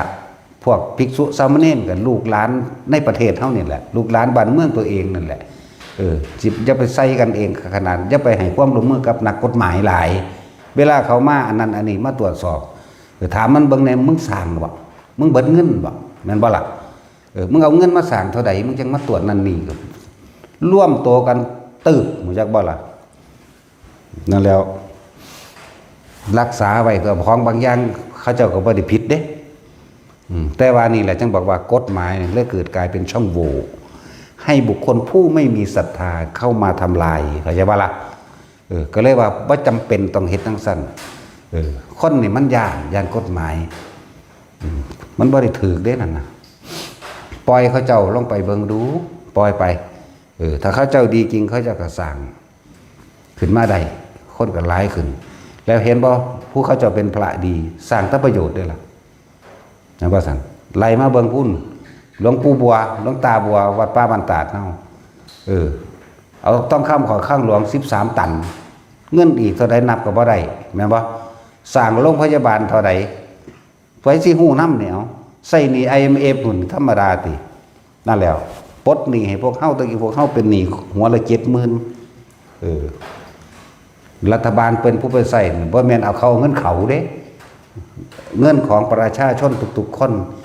ที่มีจิตศรัทธาและบริจาคเข้าไปในศาสนานั้นๆหรือมีโดยมีหลวงตาเป็นผู้หลวงตาบัวนี่เป็นผู้นำจากบ่ล่ะได้ทองคำเข้าไปตอนที่มีชีวิต12 ตัน 800 กิโลเป็นค่าประกันเงินบาทนั่นคิดว่าเขาเจ้าเป็นโบราณมันบ่แม่นเด้นั่นน่ะทำมานี่ล้ำสมัยเด้บ่ได้ล่าเด้อเนาะนั่นแล้วจังซั่นแล้วฮู้จักสัมบบูแท็กซี่ฮู้จักสัมบบูแนวจังซี่นั่นแล้วก็น้ำซึมบ่อเข้ามาอีกจนเท่าเดิมนี่ลูกศิษย์ลูกหาก็คอยเอาท่องไหลเข้าไปเป็นที่รับประกันค้ำความมั่นคงในอัตราเงินบาทไว้ลูกหลานเนาะนั่นแล้วบ่แม่นรัฐบาลไปใส่แต่บ่แม่นว่าอันพวกเขาได้ผลประโยชน์อีหยังเด้นั่นนะเอาเงินหลวงตากับเงินประชาชนที่บริจาคไปเด้นั่นแหละคือผู้สร้างประโยชน์บ่แม่นแค่ประโยชน์แค่ในประเทศไทยโรงพยาบาลเครื่องมือแพทย์เครื่องมือหมอตรงเตียงรถเห็นบ่เต็มไปเบิดทุกอย่างซอยเหลือคนทุกข์คนยากคนลำบากคนบ่มีที่อยู่ที่กินอาศัยส่งเด็กน้อยลูกหลานเรียนนับบ่ได้เด้ประเทศทั้งประเทศลาวมื้อนี้ก็ได้เด้มันบ่ล่ะเครื่องมือแพทย์เครื่องมือหมอเครื่องดันตาเครื่องหยังแน่ละสารพัดเสาะไปนั่นแหละแต่เพิ่นดีจริงเด้ล่ะเพิ่นยังอยู่ได้จังซั่นแม่นบ่บ่จำเป็นต้องมีกฎหมายอีหยังเข้าไปปกครองปกคุมมันดอกมีแล้วก็บ่เห็นว่าสิให้เงินเดือนเดือนละแสนเดือนละล้านเนาะเดี๋ยวจังบอกว่าบ่จำเป็นต้องมาเฮ็ดกฎหมายควบคุมดอกเอาไว้แต่จับโจรโลดสุว่าภิกษุบวชมาไปปล้นเนี่ยโจรแล้วเขาจะว่าล่ะไปกี้ไปฆ่าไปข่มขืนโจรแล้วไปโกหกทำให้ผู้อื่นเสียชีวิตแล้วโจรแล้วนั่นแหละจังเป็นโลกวัฏฏะได้ อันนี้สิให้เฮ็ดบัญชีแม่บ่หาลังบัตรบ่ได้มีหอดเงินเสียค่าน้ำค่าไฟ โอ้ยตอนเขาสร้างที่แรกสูบ่เป็นผู้เอาเงินมาให้เขาสร้างแม่นบ่ล่ะสูบ่ติดไฟให้เขาสูบ่ต่อน้ำประปาให้เขาเกิดจากศรัทธาคนในหมู่บ้านเกิดจากศรัทธาบุคคลผู้มีศรัทธานี่ล่ะแม่นบ่ล่ะสูว่าได้อันสูบ่อันซื้อผ้าให้เขาไปบวชสูบ่แม่นบ่ซั่นแหละเว้าซะมั่งเขาบ่ฮู้จักคนก็เลยเห็นเขาเขาไปหาจับบางหันบางนี้ในพระเห็นดีเห็นงามไปกับพวกนักกฎหมายโลดเนาะแม่นบ่ล่ะถ้านายแม่ของบ่ถึงสิไปฮู้จักทำภาวินัยขนาดนั้นมันยังนอนน้ำลูกน้ำเมียน้ำผัวมันอยู่แม่นบ่ซั่นฮอดยามกินเหล้าก็กินอยู่ฮอดยามขาเป็ดขาไก่ขาสัตว์กับแก้มเที่ยวกลางคืนมันก็เฮ็ดอยู่มั้ยมันสิไปมีอีหยังวะนั่นแหละพูดซะมั่งเนาะ ถ้าไม่พูดมันบ่รู้นะบอกว่าทุกคนปกป้องเด้อวัดใดก็สร้างพวกเจ้าปกป้องตนเองให้มันเป็นพุทธเจ้าก็ได้อนุญาตซึ่งไม้เท้าไว้ป้องกันตัวอยู่แล้วแต่เอาไม้เท้าหนักๆหน่อยเมตร50พอดีมือเข้าใจว่าล่ะบ่ไว้ก็ตีแม่มึงโลดจะไปโง่จะไปอ่อนจะยันแต่อันเขาว่าศรัทธาหลายจะยันแต่เขาว่าบ่เมตตาหลายจักว่าถ้าเราจะพบความสงบเราก็ต้องลบให้เป็นเนาะ ก็ต้องมีแนวนั้นนั่นแหละเว้ยมันมีคือกันนั่นแหละเห็นว่าประเทศคิดเบิ่งดีๆเด้อบาดนี้อีกอย่างนึงประเทศที่มีสารพัดภัยต่างๆเกิดขึ้นมากมายประเทศนั้นสิบ่ค่อยมีพุทธศาสนาเข้าใจบ่ พวกตึกถล่มหลายๆหรือพวกน้ำท่วมรุนแรงมีฝนมีแผ่นดินถล่มมีขึ้นสึนามิแม้สิมีพุทธศาสนาคือศาสนาหน่อยและก็ส่วนมากจะไม่ค่อยมีอริยเจ้าสื่อพระพุทธสื่อก็มีอยู่แต่ว่ามันแตกไปคือที่จริงแล้วพุทธนี่บ่มีนิกายเด้คำสอนเพิ่นก็ธรรมะนี่ธรรมะอันเดียวกันบ่ได้มีนิกายบ่มีเถรวาทบ่มีมหายานบ่มีนิกายใดๆทั้งสิ้นแต่ว่าพอว่าคนนั่นแหละไปใส่สื่อให้เกิดความเข้าใจผิดเนาะเลยแต่แยกแขนงไปแบบนั้นแบบนี้พุทธกับพุทธเดียวกันพระวินัยกับพระวินัยเดียวกันนั่นแล้วถึงเพิ่นจึงบอกเพิ่นจึงมีเป็นนัยยะให้ว่าถ้าศรัทธาบ่เสมอกันมีความเห็นบ่ลงตัวบ่เสมอกันแม่นบ่การกระทำต่างๆกันเลยบ่เสมอกันมันเลยอยู่กันบ่ได้เขาเจ้ามันก็เลยต้องแบ่งแยกเพราะว่าเจ้าบ่เฮ็ดตามพระวินัยเดียวกันพระวินัยมีอันเดียวธรรมะโสดาคือนะคะมีอันเดียวบ่ได้แตกแยกบ่มีหินญาณบ่มีหายานมีแต่ธรรมะเดียวกันจักว่าล่ะคนไปปรุงไปแต่งซื่อเลยเกิดความเข้าใจผิดเบิดเพราะว่าบ่ศึกษาด้วยตนเองบ่ฝึกหัดปฏิบัติด้วยตนเองบ่เข้าไปถึงความจริงนั่นสั่นแหละอ่านมาแล้วก็ดนเดาเอาอีกนี่ขนาดว่าศึกษาก็อ่านแค่ดนเดาไปสรุปเอาความเห็นแต่ของเป็นใหญ่อีกนี่แหละครับ มันต้องผ่านการทดสอบตัวเองเข้าป่าเข้าดงลงน้ำลงห้วยผ่านการอดการอยากมันต้องผ่านหลายๆอย่างเด้เนาะบ่แม่นสำนันเด้พระพุทธเจ้าเฮาเพิ่นเป็นตัวอย่าง6 ปีสิว่าสิสำเร็จได้เนาะอดน้ำอดข้าวสุกอย่างเลยเดินบำเพ็ญเพียรนะสลบตั้ง3 เทื่อพุ่นเด้ตายคืนแต่ว่าล่ะกั้นลมหายใจล่มจนออกหูออกหัวสารพัดนอกลงอีกอดข้าวหงายทวนลงไปเลยเด้บัดนี้ไปนั่งสมาธิอยู่ภูเขาหิมาลัยน้ำแข็งนั่งอยู่เป็นปีมันเด้ไปกำหนดลมหายใจลงสู่ในน้ำนะแต่เพิ่นก็เฮ็ดเด้เอาตอนนั้นหนวดบ่ทันได้ยาวไปนั่งสมาธิในน้ำเบิ่งดูโผล่ขึ้นมาปีหนึ่งหนวดยาวเบิดนี่ของจริงนะคือว่าแล้วว่าจังสิเว้าให้ฟังเขาบ่เห็นนำเขาบ่เห็นนำแล้วเขาก็บ่เคยฝึกแล้วเขาก็คิดว่าบ่ได้บ่แม่นบ่เป็นเข้าใจว่าล่ะเพิ่นได้ทั้งรูปฌาน4อรูปฌาน4มันเป็นจังสิกำหนดลงให้อ่านบ่ได้เห็นบ่ล่ะ โอ้ยจะสิบอกอธิบายเป็นยังดอกว่าเพราะสำนันแหละจะจ่อจะชับปิดกูนั่นแหละเนาะ นั่นแหละ เขาสู้เขากับสินล่มกับสินอากาศให้เป็นลูกโป่งนั่งอยู่ในหันก็ได้ตัว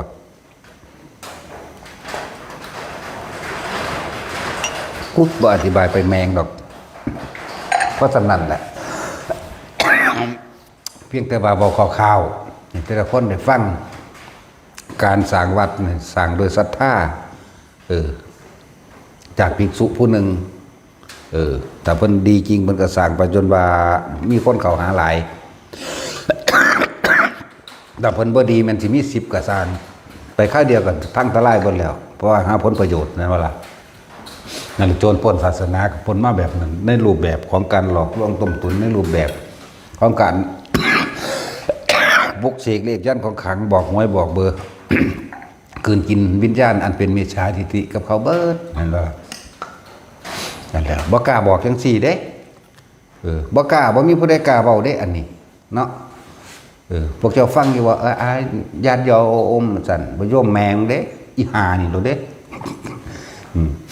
นั่นแหละแล้วแต่สิศรัทธาบ่ศรัทธาเด้พุทธเจ้าเพิ่นบ่ได้ไปสนใจมองหัน นั่นแหละผู้ใดเห็นคุณค่าของตัวเองผู้ใดเห็นความจริงในชีวิตจริงของเองผู้ใดพิจารณาไขควรได้แล้วตามธรรมตามความเป็นจริงได้แล้วตื่นรู้จากความลับไหลตื่นรู้จากความงมง่ายได้แล้วเห็นธรรมะนี่มีคุณค่านี่คือหนทางบริสุทธิ์หลุดพ้นผู้นั้นก็เข้ามาปฏิบัติเอาเองตัวมันบ่ล่ะเพิ่นบ่ได้เฮ็ดให้ไผใดนั่นแหละ เอากูคือมักแต่ไออีก กูมักไออีกเทินนั่นแหละว่าทุกคนคิดถึงความจริงของเจ้าของเองพุทธเจ้าเพิ่นมาปลุกให้พวกเฮาตื่นจากความหลับไหลปลุกให้พวกเฮาตื่นออกจากความเสื่อสมัยพระองค์เองที่มีชีวิตอยู่นั้นกว่านี้เด้เฮามันมีพื้นฐานมาจากเพิ่นแล้วหากินก็ง่ายแม่นบ่ซั่นอุ้มบาปใส่สุดนี่อุ้มไปไร่โลดของเพิ่นเนี่ยมันธรรมดาเด้กว่าสิได้ตะกี้คนรังเกียจนะบ่ล่ะอาชีพที่ต่ำต้อยที่สุดในคนสมัยนั้นที่เขารังเกียจที่สุดคืออาชีพขอทานและคนโกนหัวโกนผมนี่เป็นพวกการากินีเห็นบ่ไปเฮ็ดท่วนสวนกระแสเด้เข้าใจบ่ล่ะเพิ่นเป็นกษัตริย์เด้โกนหัวอีกมาห่มผ้าอุณุอัญญะกาสาวพัดนี่อีกจากว่าล่ะแล้วก็แถมซ้ำขอท่านอีกเข้าใจว่าล่ะนั่นเพิ่นเฮ็ดท่วนเลยเด้บ่ธรรมดาเด้ บ่แม่นสิไปได้ง่ายๆเด้ถือก้อนหินก้อนดินเขาขว้างเขาฟาดเอาก็มีเด้ถือเขาด่าเขาไล่เขาห้ามบ่ให้เข้าบ้านเขาเพราะว่าเป็นตัวกาลกินีขนาดนั้นเด้พวกเฮานี่บวชเข้ามาแล้วจะวิเศษเด้สิบอกให้เด้อบาดนี้จะเป็นผู้วิเศษจะเป็นผู้ศักดิ์สิทธิ์จะเป็นผู้มีหูทิพตาทิพเข้าใจบ่ล่ะอาศัยของเก่าเพิ่นเด้นี่กินขี้เพิ่นกินมูลเพิ่นอยากบ่ล่ะนั่นแหละบวชเข้ามาแล้วจึงมาหาทำตาสักลิงสักไล่สักย่อมสักยันนี่ขี้เกียม2หาง3หางเข้าไปเนาะสักเสือเพ่นเสือหัวขาดสักอีแฉะสักแมงงอดสักขี้เข็บสักกบสักเขียดสักลิงสักไล่แม่นบ่ล่ะสักงูโอ้ยแต่มันกันใดแต่มันอันนั้นใดพระพุทธเจ้าก็พาหมู่เพิ่นเฮ็ดเป็นตัวเนาะแม่นว่าแท็กซี่คือสิเมื่อยคักอยู่แล้วพระโมคคัลลาภาษาหรือพระอานนท์นี่พระอานนท์สิเป็นผู้ไปหาหมึก หมึกเขียวหมึกดำมาสากอยู่สั่นพวกเธอทั้งหลายฝนเข็มเสร็จหรือยังเอากันอยู่หั่นเดี๋ยวดูก่อนภิกษุทั้งหลายจงไปหาเข็มมาเยอะๆอยู่หั่นเดี๋ยวคนลังไหลเข้ามาสักเนาะแล้วนี่เพิ่นปลุกให้เฮาตื่นออกจากความงมงายตัวนั้นเด้ตะกี้คนเสื้อผ้าพรมเป็นผู้สร้างโลกเด้จังมีพวกพราหมณ์มาทำทาว่าเจ้าของบริสุทธิ์โดยเจ็ดชั่วโคตรนะเห็นบ่บริสุทธิ์แม่บ่ยังสแตกแดกเหล่าอยู่ข่มขืนก็มีปล้นกี้ฆ่าก็มี อ้างว่าเจ้าของเป็นบุตรที่เกิดจากขี้ไข่ของพรหมจากว่าล่ะจึงมาเป็นพราหมณ์เป็นผู้สามารถติดต่อสื่อสารหรือทำพิธีขอร้องอ้อนวอนในหมู่พรหมโดนบันดาลใด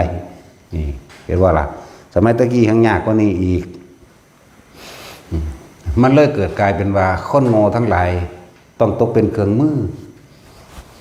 ของพวกที่อ้างตัวเองว่าเป็นผู้ประเสริฐเห็นบ่ล่ะเขาว่าเขาประเสริฐเด้มันมีอยู่3 วิชาดอกพวกพราหมณ์เขาเรียนกันเนาะไตรเพศเขาว่าวิชาไตรเพศสามารถแต่งพิธีต่างๆเพื่อสิติดต่อกับเทพเจ้าใดเห็นบ่ล่ะเทพเจ้าหรือพรหมใดแล้วก็มีคำสวดต่างๆโดยพิธีใดแล้วก็หาเครื่องต่างๆมาบูชายันนั่นเอิ้นว่าไตรเพศเป็นเครื่องหลอกลวงทำมาหากินของคนให้กับคนที่บ่รู้เรื่องด้วยตำรามีมาแตาเก่าหั่นแหละจะเฮ็ดดำให้ดำหน้าก็ต้องไปขอจากพราหมณ์เด้มันก็สิเว้าตักตัวนี้ได้เขาหมื่นมาเหยียบตัวนี้ได้เขาเสียว่าได้ตัวนี้เครื่องให้เขามีตักตัวนี้ใครยิ่งมาช่วงใส่บุญเด้มันเว้าไปเข้าใจบ่ล่ะมันก็แล้วแต่สิขึ้นบ้านใหม่เลิกงามยามดีหยังก็ว่า1 คำสร้างแก้วขึ้นสู่ปราสาทคำ2 คำปาฟังธรรมพีปราสาท3 คำพระนาคส้น4 คำความพ้นบ่ทันเมียนฉากครับต้องเสียนพระรามโอ้บ่ดีบ่ได้หรอเด้คือจังเอามาเผาคนเห็นบ่คือเผาคนนั่นแหละโอ้วันอังคารก็บ่ได้วันศุกร์ก็บ่ได้วันพระบ่ดีจักอย่างมันว่า15 คำบ่ดีจักอย่างบ่ซั่นเบิ่งดูมันสวนกันบ่ซั่นพระพุทธเจ้าบอกวางใดให้พวกเฮาหยุดการงานแล้วก็มาทำการสมัครสมานสามัคคีพากันเข้าวัดฟังธรรมซะก่อนถ้าขึ้น15 คำอากาศมันดีสุนทรีวนิดาอารมณ์ทางราคะมันเกิดขึ้นมันเย็นจากว่ามันเกี่ยวกับน้ำทะเลขึ้นเด้อากาศมันดีเป็นว่าซั่นเนาะแต่สินแต่แรม15 คำมันน่ะน้ำมันลงอากาศมันร้อนเนาะก็ให้มาฟังธรรมเพราะให้ใจมันเย็นพูดน่ะนี่ธรรมดาบอกอันนี้ว่า15 คำบ่ดีจักอย่างว่าล่ะ6 คำทรงสำเข้าไปผ้าไปฆ่าว่าซั่นว่ามื้อนี้เดี๋ยวดีไปแล้วรวยสัตว์รถส้นกันตายออกจากบ้านไปจักน้อยนั่นดีหาแมงบ่นั่นแน่มันบ่แม่นมาตรฐานอีหยังเนาะนั่นแหละอย่าโง่ศึกษาโดยตนเองก็ได้ตัวพระไตรปิฎกอยู่ในมือตัวไผก็เลยแม่นบ่ซั่นอยู่ในโทรศัพท์มันเด้เจ้าสิอ่านเรื่องใดจะก็กดเข้าไปอีกตัวเจ้าสิอ่านเจ้าสิเขาอ่านพุทธวจนะให้ฟังก็ให้เขาอ่านตัวสันสนีนาคพงศ์ตัวเป็นผู้อ่านไหมแล้วก็ผู้ใดอีกนักอ่านข่าวอีกผู้ใช้นั่นน่ะก็คือวังในดอกเนาะเสียดายพ่อใหญ่ปีชาสับโสภาเราตายก่อนว่ะแต่เราท่านเนี่ยคือสิดีเราอ่านเร็วเนาะข้ามลำบากเด่นรวดได้พ่อใหญ่ปีชาสับโสภาตะกี้เนาะอันนี้พ่อใหญ่สันสนีแล้วก็อ่านนักข่าว3 คนของตัวอ่านฟังเอาตรงนั้นแหละจังตรงจากว่าล่ะนั่นแหละแต่อยากศึกษาเองก็เลยแล้วก็ใครควรไปว่ามันจริงหรือคือเพิ่นว่าในชีวิตเจ้าของประสบการณ์จริงในชีวิตจริงของเจ้าของเองนั่นแหละเลิกงามยามดีมันสิไม่มาจากไสดาวบนฟ้าจะไปเกี่ยวอะไรกับชะตาของชีวิตคนบนดินจากว่าล่ะคนเฮาเกิดมาแล้วนะย่อมเป็นไปตามกรรมที่ตัวเองกระทำไว้ในอดีตชาติการก่อนเป็นเครื่องส่งผลมาขันธ์5เป็นเครื่องรับกรรมเก่ามีความเจ็บปวดและมีความไข้บ่สบายเป็นธรรมดาเพราะกรรมชาตินี้รับผลกรรมใดไม่ว่าบุญหรือบาปดีหรือชั่วชาติก่อนทำผลกรรมนั้นเอาไว้บ่ล่ะตอนนี้จากฮู้ว่าชาติหน้าจะรับผลกรรมใดดูการกระทำในปัจจุบันในชาตินี้เข้าใจบ่แม่แต่ทั้ง4เด้สรุปเป็นไปตามกรรมบ่ได้เป็นไปตามว่าพระอินทร์พระพรหมโดนบันดาลบ่ได้มีพระเจ้าโดนบันดาลแต่โดนบันดาลแหละขอได้หรือผู้ใดที่ไปเป้านั่นเป้านี่เสียสะเดาะเคราะห์ต่างๆแก้กรรมแบบนั้นแบบนี้ทำพิธีถวายของทำบูชายันอีกอย่างต่างๆตลอดทั้งสักลิงสักไล่สักหมาสักแมวยังใส่ก็ตามมันบ่อาจสามารถป้องกันยังได้ใช่ว่าล่ะท่านนี่แหละให้ทุกสิ่งทุกอย่างเกิดขึ้นจากการกระทำของเฮามื้ออื่นเฮาสิกินข้าวกับหยังเฮามีเงินไว้ซื้อแล้วบ่คิดไว้แล้วบ่เนาะขณะฮอดมื้ออื่นแล้วที่แรกว่าสิไปกินปิ้งกบก็ยังไปซื้อปิ้งปลาแทนได้อยู่ได้ล่ะเนาะจังซั่นเลยเว้ยนี่ออม อึงกระน่างสิกันยังไปหาออมเกียรติอยู่เนาะรถแท็กซี่นั่นแล้วยังก็บ่เที่ยงดอกแต่ว่าทุกคนตื่นจากความหลับไหลตื่นจากความงมง่ายสิ้นสงสิ้นแสมึงยังสิไปสนใจอีหยังแต่ของเฮ็ดเอางอกยิ่งไปเสือเขาเห็นหยังนั่นบ่ล่ะแล้วทุกคืนทุกอย่างเกิดจากการขนขวายดิ้นรนของเฮาเด้บ่ได้เป็นไปตามนั้นพวกนักบวชภิกษุบอกเลขนะไปบอกเขาแน่แต่มึงแม่กิงบอกแมง24งวดโดดต่อปีนี่เนาะแล้วก็บ่จะบอกประเทศเดียวเด้บอกทั่วโลกเลยมันมีจักประเทศรับรองว่าเขาลงทุนขี่เครื่องบินไปซื้อเอาเบิดเนาะน้องสั่นตัวนี่แหละบอกหมอดูก็เหมือนกันมันสิถามหาแมงบอกเจ้าเกิดวันหยังแม่นบ่สั่นเกิดวันจันทร์อังคารพุธพฤหัสศุกร์เสาร์ปีหยังชวดฉลูกันต่อมาลงมาเสมามีราคาเจ้าคุณแม่นบ่ล่ะแน่มันถามเอาน้ำเฮานี่เด้โอ้ปีนี้ตกปีหัวขาดว่าบ่ดีเด้มาแต่งพิธีมา 3,900 นั่นสั่นแล้วออกไปแต่งเรียบร้อยตายซ้ำก็มีรถส้นกันแขนขาหักขาดก็มีพิการก็มีนั่นแหละขึ้นกับกรรมของเจ้าของทั้งเบิดการกระทำตนเองนี่เฮาเอาธรรมะคือความจริงนี่มาปลุกให้ทุกคนตื่นรู้แน่ให้ทุกคนปึกพุทธะสำนึกตามความเป็นจริงของตนเองฟื้นขึ้นมาบ่ใส่ชีวิตยังงมง่ายไปทำบุญทำท่านใดทำบุญให้มันเป็นบุญจริงๆท่านต่างๆก็ให้มันเกิดเป็นบุญไม่มันไปทำท่านแบบเปรตท่านแบบผีท่านแบบคนอดอยากท่านแบบโลกท่านละข้อนั่นข้อนี้นั่นแหละท่านแบบเปรตนะจักบอกล่ะเอาของหน่อยไปแลกของหลายใส่ซ่อง100เห็นว่าลงทุน100จะเอาเงินล้านแม่นบ่สาธุเด้อไอ้ผู้ขาพ้นจากทุกข์จากยากจากหนี้จากสินไอ้ผู้ขาถูกลอตเตอรี่แจ็คพอตผู้นี้บ่ธรรมดาเด้เท่านั้นล้านเท่านี้ล้านว่าไปขอตัวนี้มาแล้วก็ให้ได้มีทรัพย์สมบัติมากมายอย่าเก็บอย่าไข่อย่าปวดอย่าป่วยผู้หนักลงทุน100เอาขึ้นหลายล้านจะบอกมันสิได้หยังอันนั้นเราต้องสั่นตัวถ้าการขอการเฮ็ดให้เทพเจ้าดลบันดาลได้มันบ่มีผู้ใดป่วยดอกแม่นบ่เอาคิดดีๆเด้อสงครามไม่มีน้ำท่วมไม่มีลมบ่มีไฟบ่มีหมายถึงว่าไฟอันเกิดจากอัคคีไฟแม่นบ่ล่ะบ่มีไพ่สารพัดไพ่ต่างๆสิเว้ามานี่บ่มีเพราะว่าทุกคนก็สิขอทุกคนขอเป็นแม่นบ่ล่ะจะสิฝนตกฟ้าห้องเปียงป่างมาไกลโอ้ยสาธุเด้อเจ้าพ่อเจ้าแม่แม่นบ่เจ้าพ่อเจ้าแม่ก็ดลบันดาลเศร้าปึ๊บป่วยโอ้ยซอยแน่ป่วยเจ้าพ่อเจ้าแม่เจ้าอินเจ้าปู่เจ้าตาเศร้าปึ๊บแม่นบ่ล่ะดลบันดาลแมงยังอันนี้หยังคนเป็นไข่พาไปหาหมอผีมันก็เอาน้ำสัตว์ใส่มันก็ซักเก่าๆตัวมันไข่มันหนาวมันเข้าแบบใหม่เนาะมันก็ตัดสินสักเข่าคักเก่าๆอีกก็ว่าผีเข่านั่นกูว่ามึงแล้วมันสูญมันห้องบ่ออกมันปืดๆว่ายๆไปก็โอ้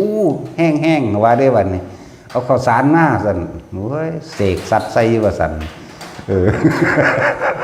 ถึงเอาแสเอาคามาตีเขาอีกมันสูญจากสู่กุมไว้ล็อกไว้ก็มันนี่มันบ่จักในเห็บก็ห้องกรีดวีดใส่หันเนาะทั้งสั่นแล้วแต่แมงตัวหมอผีมันก็ได้ตัวเดี๋ยวมีแมงอย่างนั่นแหละการไปดูเลิกดูยังกระสังยุดจะไปหาเห็ดเถอะแต่มันเป็นจริงพุทธเจ้าพระเห็ดแล้วเพิ่นมาปลุกพวกเฮาให้เห็นความจริงเด้เพราะฉะนั้นเอิ้นว่าพระพุทธเจ้าพระพุทธเจ้าเป็นผู้รู้เป็นเจ้าแห่งผู้รู้เลยความรู้ทั้งเบิดรวมอยู่ในพระพุทธเจ้าตามความเป็นจริงเอิ้นว่าพระธรรมพระพุทธเจ้าพระธรรมผู้ใดตื่นรู้แล้วตามความเป็นจริงได้แล้วพระสงฆ์คือตัวเฮาเองบ่แม่นแต่ว่าภิกษุนักบวชแถววัดใจบ่นี่พระสงฆ์คือสงเคราะห์ตัวเองนำตัวเองพ้นออกจากทุกข์ได้ฆราวาสคฤหัสถ์ทั้งหลายก็เป็นโสดาสกิทาคาได้อนาคาได้อรหันต์ก็ได้แต่ตายมื้อนั้นเข้าใจว่าล่ะสั้นแหละห้วยหันปานนั้นแล้วตายมื้อใดก็ตายแมงบ่เป็นหยังเนาะแต่เฮาบ่เป็นหยังยังอยากตายซุมื้อโลดสั้นแล้วนั่นแหละ ทุกคนปลุกตัวเองขึ้นมาเขาตัวไปนั่นนี่ความเสื่อหลายอย่างที่นำออกมาเว้าบ่เบิดง่ายเด้แต่ละจุดแต่ละสติแต่ละปัญญาแต่ละความเห็นของแต่ละคนมันมีความตื่นเลิกหนาบางต่างกันคืออย่างนี้เด้แม้กระทั่งงานศพนี่คนตายแล้วเห็นว่านี่เผาวันอังคารบ่ได้เผาวันศุกร์บ่ได้เผาวันพระบ่ได้แต่ก็มันสิมีอีกแต่ละหมู่บ้านได้บัดนี้เผามื้อนั้นมื้อนี้เป็นนั่นเป็นนี่ได้5มื้อ6มื้อ7มื้อก็เบิด500,000แม่นบ่ล่ะบัดนี้เขาแต่งบอกเอารถเด้เท่านั้นเท่านี้ซุมื้อนี้ทั้งตั้งคณะกรรมการจัดพานจัดดอกไม้จัดอีหยังโต๊ะเก้าอี้และเหล้ายาปลาปิ้งต่างๆสารพัดนั่นความเชื่อเห็นบ่แต่ไปเฮ็ดตามไทบ้านไทเมืองก็อยู่นำเขาบ่ได้มันเป็นอย่างที่อยู่บ่ได้ในเมื่อเฮาบ่ไปเฮ็ดทำลายบ่ได้เสียชีวิตและทรัพย์สินบ่ล่ะคือว่าแต่เฮ็ดในบ้านเพราะว่ามันบ่ทันมีผู้นำเฮ็ดเนาะกว่าสิแล้วงาน 200,000 300,000 500,000 700,000แล้วแต่แม่นบ่ล่ะกว่าสิแล้วงานจังซั่นแต่บ่เฮ็ดจังซั่นสิบ่ได้บุญเบิ่งดูนั่นน่ะมันสิไปได้บุญหยังตอนมันตายมาแห้งล่ะคนเฮาตายแล้วเกิดเลยนะว่าซั่นจิตใจมันไปเกิดมันไปสร้างภพไว้แต่ว่าทันตายมันเด้มันไปสร้างอารมณ์ไว้มันไปคิดนึกความนั้นความนี้จิตคือรู้อยู่นั่นแหละรู้มันสิจดจำความอยากได้ดีมีเป็นนั่นหลายมโนก็คิดปรุงแต่งจากใดเป็นนั่นเป็นนี่จังซั่นจังซี่วิญญาณก็เป็นรับรู้แห่งความรู้สึกก็มันก็ก่อภพไปแล้วตายปุ๊บมันก็ไปตามภพนั้นโลดเด้ก็เป็นชาติชราแล้วก็มรณะต่อไปทั้งปุ่นเลยเด้แล้วได้บุญหรือบาปตอนที่เฮามีชีวิตอยู่เฮ็ดไว้สังสมไว้ตอนนี้บ่แม่นว่าไปตายแล้วดอกผู้นั้นสิทำบุญหาแล้วมันสิได้ตามผู้นั้นมันไปแล้วจักก็ล่ะขอลงปงพระมาแล้วเตรียมตัวไหว้พระรับศีลผู้ผ้าไหว้พระรับศีลก็เมาอยู่หั่นแหละงงากเนาะห้อยเอามาลองข้อจักหน่อยได้ไปหยังตัวนี้มันจังคล่องตัวว่าเด้มักย่องมักสองไปเฮ็ดไปทั่วทีบเด้อว่าทำท่าเว้าคือเด้แต่เว้าเรื่องบุญเรื่องบาปนั่นแหละแต่ว่าบ่พาหูจักกันบ่พากันหูจักบุญจักบาปเนาะนั่นแล้วเสื้อสิเบิดแล้วแต่ละงาน 300,000 400,000เป็นหนี้เป็นสินกันอีลุงตุงนั่งแม่นผู้บ่เป็นหนี้ก็ยืมเงินที่หามาได้ก็เบิดเกลี้ยงไปซื้อแล้วไปหาใหม่เพราะว่าความเชื่อเข้าใจบ่นี่บ่เข้าใจความจริงตายแล้วเผาเลยบ่มีผู้ใดสวดก็สิเป็นหยังเนาะแต่ว่าผิดประเพณีว่าเด้เนาะ เห็นบ่ซั่นเพิ่นสิมีกาลามสูตรเป็นบทพิสูจน์ต่างๆนี่พวกเฮาใครควรตามความจริงเฮ็ดหยังอย่าเชื่อเพราะได้ยินได้ฟังสืบต่อกันมาแม่นบ่ล่ะถ้าคนมีธรรมะถ้าคนศึกษาธรรมะตามความจริงได้แล้วบ่เชื่อแล้วกันกูบ่สนใจว่ากูบ่ได้ไปฆ่าไผ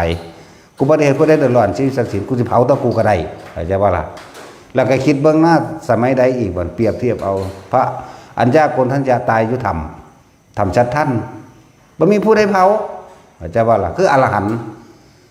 จังซั่นล่ะพระอุบาลีตายอยู่นี่ซ้ำพระกัจจายนะก็ตายทุ่งให้หินมันมีไผเผาเข้าใจบ่ล่ะองค์นึงก็อยู่ในถ้ำนั่นตัวว่าหลายองค์พอดอกสิไล่ซื้อมานี่เฮาก็ไปเห็นไปพอมาเบิดแล้วล่ะที่เว้ามานี่เว้าตามที่เจ้าของเขาเห็นซ้ำนั่นแหละบ่ตามตำราปานใดเด้ตามตำราก็ได้จังสิแน่สำใดไผก็ดีเนาะตามตำราก็ได้คือจังอยู่สัมสัทท่านไผเห็นสัมสัทท่านอยู่ไสบัดพระอัญญากลท่านจะตายนั่น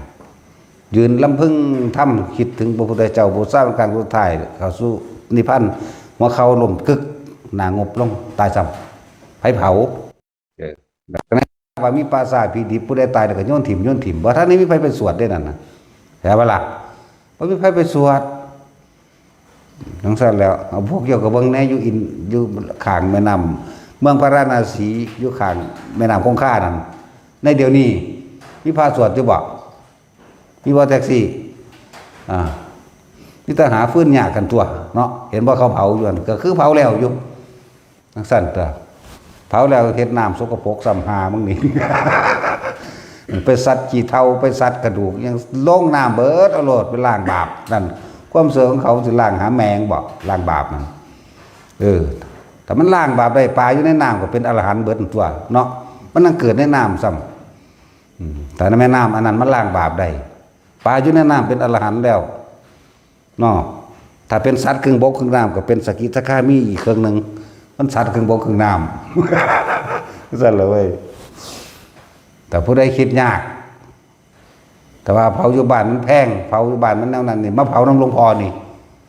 เด้อเจ้าสิอยู่ไกลมันไดเสียขรถมา10,000 20,000เจ้าก็คุ้มเด้อเจ้าเผาอยู่บ้านเจ้า300,000 400,000ก็บ่แล้วนี่เนาะมาเผาน้ำหลวงพ่อนี่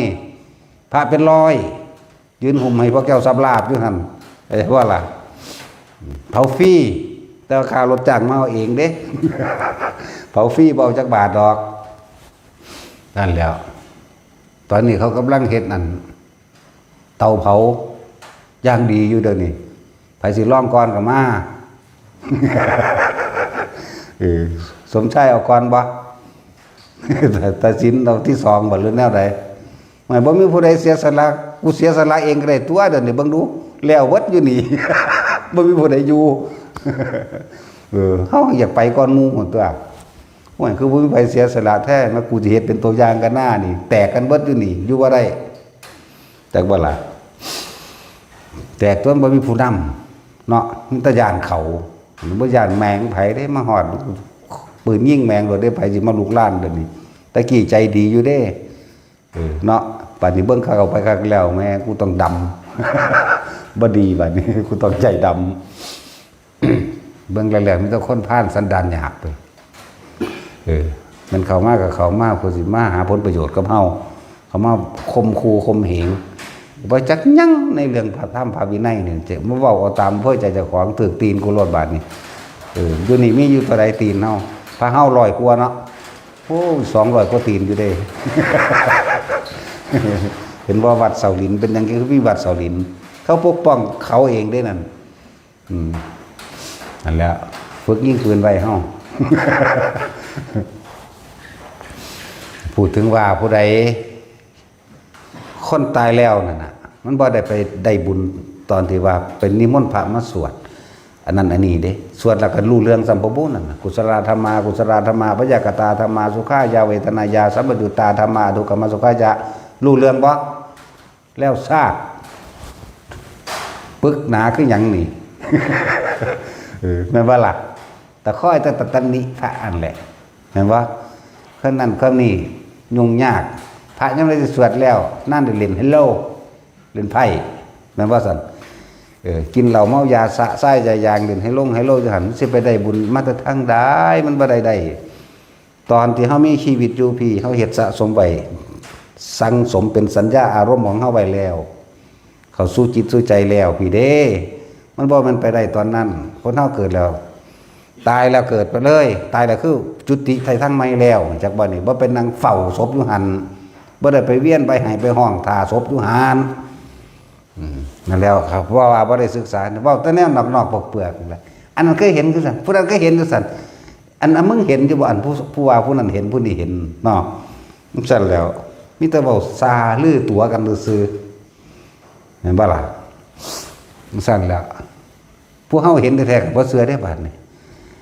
ถ้าว่าเหตุวิธีนี่มันมีเวลาโลด แล้วมึงมาเถียงหาแม่มึงอย่างเนาะบางคน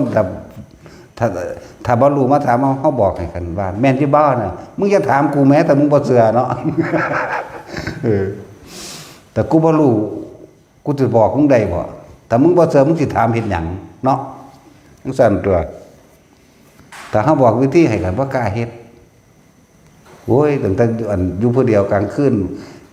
อยู่ในวัดนี่หมู่บักหลายกุฏิเต็มเป็น100อยู่นี่มันก็ยังย่านอยู่แม้เนาะแต่ว่าเอามันก็ขึ้นไปถึงผู้เขาได้ทำผู้เดียวนี่แล้วซาดตั้งแต่คิดมาวัดกับปานวัดดึงเขาโลกขาสัตว์มาให้ดอก ธรรมดาบอกนั่นแหละจังว่าประกาศผู้ใดแต่พวกเจ้าย่านเสียเงินหลายหรือว่าบ่มีเงินมันมาเผาน้ำมึงพอนี่เผาให้ฟรีพวกนั้นก็เร่งสู เสื่อมเร็วๆมันแล้วแน่นอนตอนเขาเฮ็ดเตาเผาใกล้เสร็จแล้วล่ะเสื่อมแล้วก็เผาเขาว่าก่อน ผู้ใดบ๊อบบี้บ่ครูบาบ๊อบบี้แน่อยู่ในหันครูบาโกเมนแน่แต่เขาพากันเฮ็ดกลุ่มเฮ็ดอยู่หั่นเห็นบ่ล่ะ ไอ้เตาเผาแต่คนธรรมดาจะจอยแน่ก็เบิดทานประมาณ4 สอบแต่ผู้อ้วนใหญ่คือแท็กซี่ก็6 สอบทั้งนั้นแหละพวกนี้อ้วนแน่6 สอบสอบละ150เพราะปันไดดอก6 สอบแล้วก็เลยเดี๋ยวแม่นอยู่สกลก็สร้างค่ารถ10,000ก็ตามมาโลดแม่นอยู่นราธิวาสก็สร้างค่ารถ20,000 30,000โอ้ถ้ากูเผาอยู่บ้านเนี่ยเซ็ตแน่กูเบิด700,000ได้หนึ่งเอามาโลด30,000กับเหมามาโลดเนาะคือเอาถมมาถิ่มตูมไว้แล้วกันเมื่อโลดก็ได้ เมื่อน้ำรถเขาเหมามานั่นแหละก็ได้เป้าเอาเองดอกเนี่ยสวนดอกไม้ของพระอริยเจ้าเอามาให้พวกเฮาโลดรู้จักว่าสวนดอกไม้ให้อริยเจ้าก็ซากศพซากอสุภะนั่นแหละอันนั้นเด้สวนดอกไม้ของพระอริยเจ้า ก็ซากศพซากอสุภะพวกนี้เผารู้เขามันก็หลายอย่างสิสะเทือนเขามาในใจเขาเองดอกเฮาให้เขาได้ธรรมะเด่นให้เขาได้ความจริงเด่นนั่นบ่ซั่นซุมื้อนี่มันไปหาเพ่งอสุภะมันหาบ่ได้ดอกเด้ นั่นแหละอยู่ไสก็สร้างเหมารถมาโลดรถโรงพยาบาลนั่นเด้ซั่นเนาะมันลดมูลนิธิต่างๆก็เด้อแต่พวกเจ้าฟ้าวน้ำเกียร์กองการกิเลสตัณหาพวกเจ้ามาหอดกับทีมตุบไปโลดทั้งเฮาสิเอาไปเผาเองดอกไม่ว่าซั่นคนเฮาตายแล้วก็สักแค่ต้นไม้ต้นฟืนอีหยังมันบ่มีหยังได้ดันน่ะดีหรือเลวเฮ็ดไว้ตอนที่มีชีวิตอยู่เด้อบ่ได้แม่นว่าสิไปได้ตอนเผาพูนก็ไล่เบิ่งตัวล่ะเหตุและปัจจัยทั้งหลายแห่งสัตว์ทั้งหลายเป็นว่าแต่เกิดพวกเจ้ามีความคิดทั้งหลายปรุงแต่งไปนานาสารพัดปรุงแต่งไปดีแน่เลวแน่ถ้าว่าดีแน่ก็ดีโลกนั่นแหละเลวทั้งเลวในโลกคือกันนั่นแหละ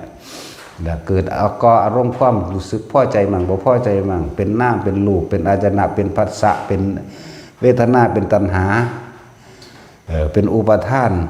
เป็นภวะเป็นภพแล้วก็เป็นชาติชรามรณะเกิดการต่อไปตัวเป็นบาสัตนั่นแล้วมันจะเอาบาลีอวิชชาปัญญาสังขารสังขารปัจจยาวิญญาณวิญญาณปัจจยานามรูปังนามรูปปัจจยาสลายจะตั้งสลายจะนัปัจจยาภาษาภาษาปัจจยาเวทนาเป็นบาเวทนาปัจจยาตัณหาตัณหาปัจจยาอุปาทานังอุปาทานะปัจจยาภวะปัจจยาชาติชาติชรามรณะโสกปริเทวทุกขโทมนัสสุปัจจยาสัพพิน่ะมันเกิดเราเด่นนั่นฟังท่านบ่พวกตำรามึงเจอตำราแท้บ่บ้านนี้มึงฟังท่านบ่ล่ะฟังนั่งคิดเอาคิดหาแม่มึงบอกแต่มึงอยากเป็นอรหันต์มึงก็เศร้าคิดนั่นตัวเนาะนั่นแหละ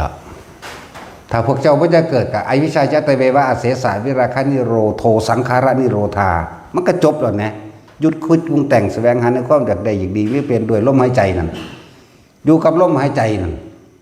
มันจบมันตัดทุกอย่างแล้วในลมหายใจแค่นั้นเองนี่หรอนั่นแล้วจะคิดนี่จักว่าโอ้จะบอกใครล่ะ คิดหลายๆซะสั่น วิธีฝึกวิธีหัดเพิ่นก็บอกแนะเอาอยู่ซุมื้อแต่บ่ฮู้จักก็ไปหาหลวงพ่อสินคิดพุ่นอยู่บ่อน้ำพระอินทร์พุ่นแฮ่ๆนั่นน่ะใครแน่ใส่แขวแล้ว สั่นแล้วผู้เขาเจ้าสอนแนวนี้เข้าใจว่าล่ะสอนนี่พ้นออกไปเลยบ่ได้ไปสนใจกับเรื่องศักดิ์สิทธิ์เรื่องขังเลือกไสยศาสตร์เศษอีหยังพากันตื่นได้แล้วเด้อไผก็ดีเห็นบ่ล่ะตื่นออกจากความงมงายตื่นออกจากเลิกงานอย่างดีตื่นออกจากความเข้าใจว่ามีสิ่งศักดิ์สิทธิ์ดลบันดาลพระพุทธรูปเพิ่นบ่ดลบันดาลเด้ที่เฮาสร้างไว้ระลึกนึกถึงบุญคุณเป็นธรรมเจดีย์เป็นอุเทศิกะเจดีย์อุทิศตรงเพื่อบุคคลอันผู้ควรบูชาได้จากว่าล่ะแต่ทั้งสั้นทั้งหากเด้แต่ว่ามีคนผู้นี้ก็บ่มีพวกเฮาบ่เขาบ่จักหยังแปลงสั้นเด้ล่ะ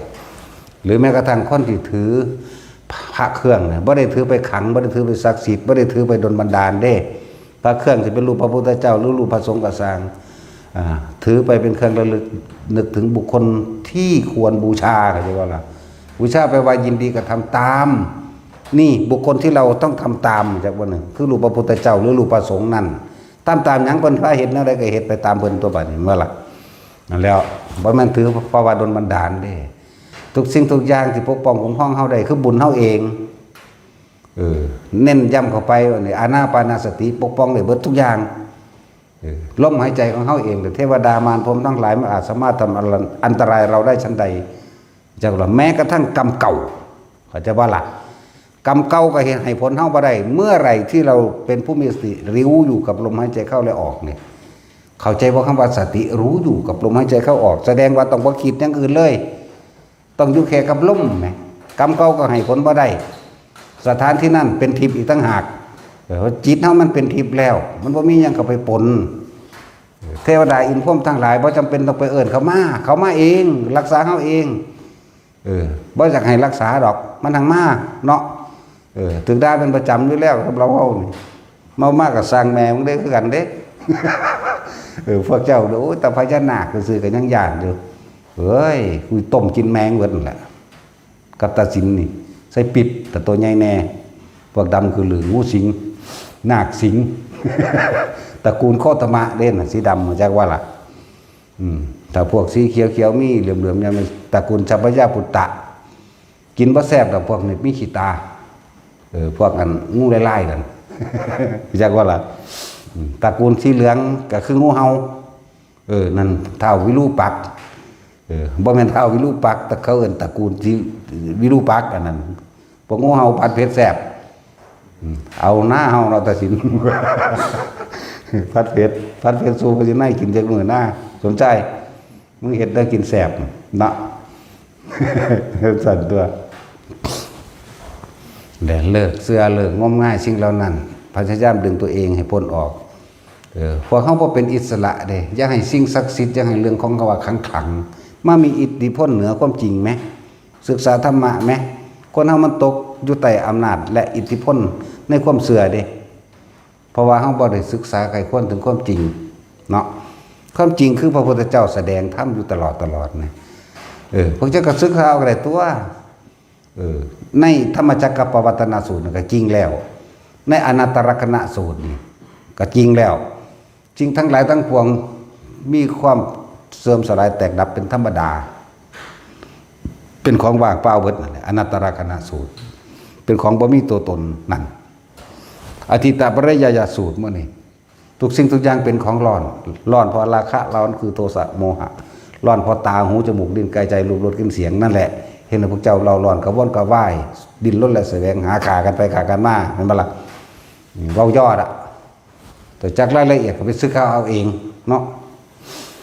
เดี๋ยวจังหวะทุกคนตื่นจากความรักไหลอย่าให้สิ่งทั้งหลายอันเป็นของที่บ่กิ่งมันมีอิทธิพลเหนือตัวเองไหมความเสื่อเรื่องเลิกงามดีดวงเดินดาวดูหมอนพิษนั่นพิษนี่หรือเทวดาอินพรหมโดนบันดาลการขอร้องอ่อนวอนมันนี่การแสดงเคราะห์บูชายันละที่มีเบิดพวกเข้าไปเกาะเกี่ยวกับสิ่งเหล่านั้นนะละออกมาฝึกหัดมาศึกษาเอามาฝึกเอาอยู่นี่มีคู่ฝึกหลายอยู่มีแต่ผู้งามคู่ฝึกกูกันเลยงามคืออสุภะอันแหละคู่ปรุงนั่นที่กระทบคนอื่นตายแล้วประมาณ7-8 มื้อก็คู่ยังอีกจังซั่นแล้วอีอันเกียร์ดังวีจังซี่ผีไตแห่งอันนั้นนั่นแลๆล่ะลูกผู้สีนี่ก็คู่เรียกว่าล่ะนี่ตะพูงามๆเด้หวยงามของอริยเจ้ามิตรศาสตร์ศพอันนั้นเด้เนาะเอาสวัสดี